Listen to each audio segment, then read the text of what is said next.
Bonjour à mes abonnés, j'espère que vous allez bien. Bienvenue sur Sirène Caméra Officielle pour ceux qui me visitent pour la première fois. N'oubliez pas de vous abonner, d'activer la petite clochette bleue pour ne rien manquer et pour soutenir la chaîne.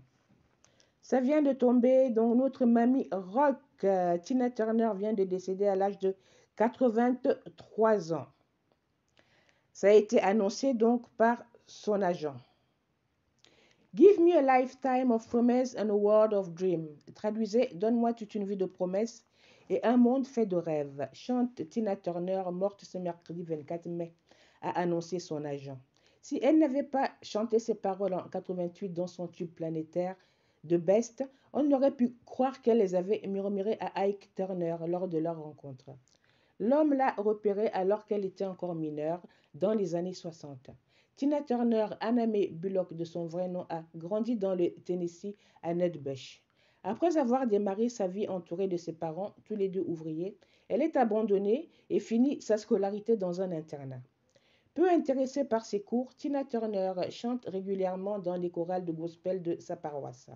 Un moment où elle peut s'exprimer et faire résonner aux yeux du monde entier sa voix unique. Alors qu'elle est encore mineure, elle s'arrange pour rentrer en discothèque avec sa sœur. C'est là qu'elle rencontre Ike Turner qui lui propose d'intégrer son groupe de choristes. À l'époque, le musicien fait des tournées de concerts à travers les États-Unis et lui promet le succès. Rapidement, ils deviennent un couple à la scène comme à la ville et connaissent un succès grandissant. Mais les excès de substances d'Ike Turner et ses frasques commencent à laisser des traces. Il est de moins en moins appelé pour jouer en concert. À cette époque-là, Tina Turner subissait les violences de cet homme qui a longtemps eu une terrible emprise sur elle, comme elle l'a révélé bien plus tard. Les années passent et Tina Turner décide de quitter Ike Turner après un ultime échec d'un projet musical en commun. Se sentant traquée par le musicien, elle dort chez des amis et se cache de lui pendant de longs mois. Elle n'oublie pas pour autant ses rêves de musique et se décide à tenter sa chance en solo. Ses premiers essais ne sont pas concluants, mais il faut attendre la sortie de sa reprise de Let's Stay Together d'Al Green pour qu'elle connaisse un succès mondial. Puis en 1984, alors qu'elle célèbre ses 45 ans, Tina Turner sort son cinquième album, celui du succès. Elle en vend à l'époque 8 millions à travers le monde. Depuis, elle a sorti 5 albums supplémentaires et a assuré des tournées mondiales comptant parmi les plus grandes de l'histoire de la musique. Tina Turner a longtemps été considérée par le Guinness des records comme l'artiste ayant réuni le plus de spectateurs dans des concerts. En tout, elle aurait vendu au cours de sa carrière 200 millions de places de concert.